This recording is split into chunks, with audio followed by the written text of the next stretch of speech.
YSR Congress party అధినేత మాజీ ముఖ్యమంత్రి వైఎస్ జగన్మోహన్ రెడ్డికి వరుస షాకులు తగులుతున్నాయి.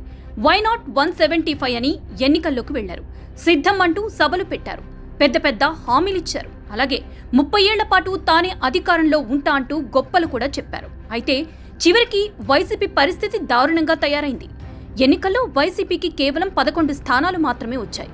దీంతో వైఎస్ జగన్మోహన్ రెడ్డికి కనీసం ప్రతిపక్ష హోదా కూడా రాలేదు. ఇక టీడీపీ నేతలపై అసెంబ్లీ వేదికగా గతంలో చేసిన వ్యాఖ్యలకు వైసీపీ నేతలు భయపడినట్లున్నారు.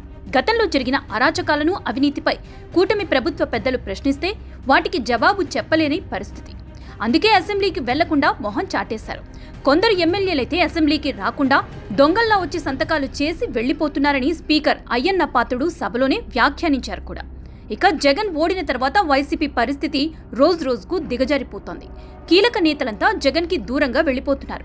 గతంలో ఆహా ఓహో అంటూ పొగిడిన నేతలే ఇప్పుడు వైసీపీకి గుడ్ బై చెప్పేశారు.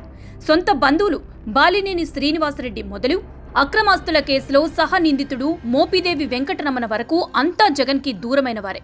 చివరికి అక్రమాస్తుల కేసులో ఏటుగా జగన్తో పాటు 16 నెలలు జైలు జీవితం అనుభవించిన విజయసాయిరెడ్డి కూడా వైసీపీకి రాజీనామా చేశారు. అలాగే ఎంపీ పదవికి రాజీనామా చేయడంతో పాటు రాజకీయాలకు శాశ్వతంగా దూరంగా ఉంటున్నట్లు ప్రకటించారు.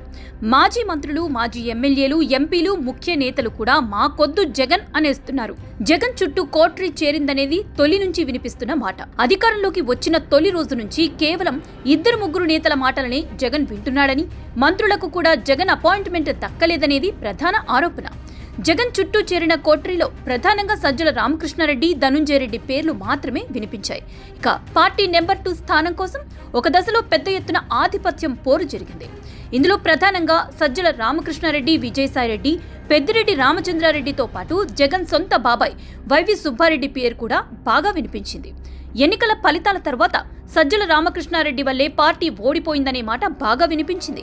అయినా సరే జగన్ మాత్రం సజ్జలకే మరోసారి పార్టీ కోఆర్డినేటర్ బాధ్యతలు అప్పగించారు. దీంతో ముఖ్య నేతలతో పాటు కార్యకర్తలు కూడా తీవ్ర అసహనం వ్యక్తం చేస్తున్నారు. చివరికి విజయసాయిరెడ్డి వంటి అత్యంత నమ్మకమైన వ్యక్తి కూడా పరోక్షంగా సజ్జలపై విమర్శలు చేసి పార్టీ నుంచి వెళ్లిపోయారు. అయినా సరే జగన్ మాత్రం సజ్జలపై ఈగ వాలనివ్వడం లేదు. ఇదే ఇప్పుడు మరో నేత మౌనానికి కారణమైంది. వైఎస్ జగన్ సొంత బాబాయ్ వైవి సుబ్బారెడ్డి పార్టీ అధినేత తీరుపై కాస్త ఇబ్బందిగా ఉన్నట్లు తెలుస్తోంది. వైవి సుబ్బారెడ్డి తొలి నుంచి రాష్ట్ర రాజకీయాల్లో కీలక పాత్ర పోషిస్తూనే ఉన్నారు.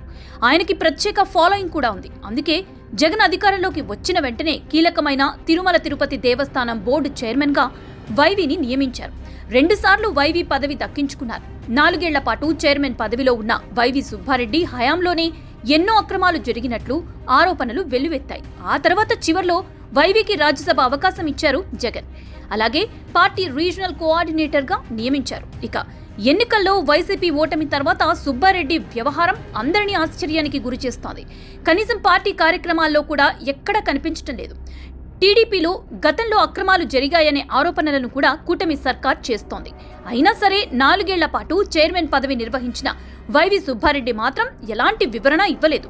ఇక టీడీపీపై వైసీపీ నేతల ఆరోపణలు చేస్తున్నారు తప్ప వైవి మాత్రం పల్లెత్తు మాట అనడం లేదు.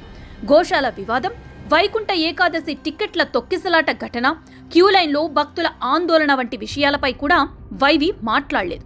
గతంలో జగన్ వెంటే ఉన్న వైవి సుబ్బారెడ్డి ఇప్పుడు మాత్రం అసలేమయ్యారో తెలియడం లేదు. లిక్కర్ స్కామ్లో జగన్ అరెస్ట్ ఖాయమని అంతా అనుకున్నా కూడా వైవి సుబ్బారెడ్డి నో రెస్పాన్స్. ఇక పార్టీ సమావేశాల్లో కూడా వైవి పాల్గొనడం లేదు. చిన్నగా జగన్కి వైవి దూరంగా వెళ్తున్నారా అని వైసీపీ నేతలే అనుమానం వ్యక్తం చేస్తున్నారు.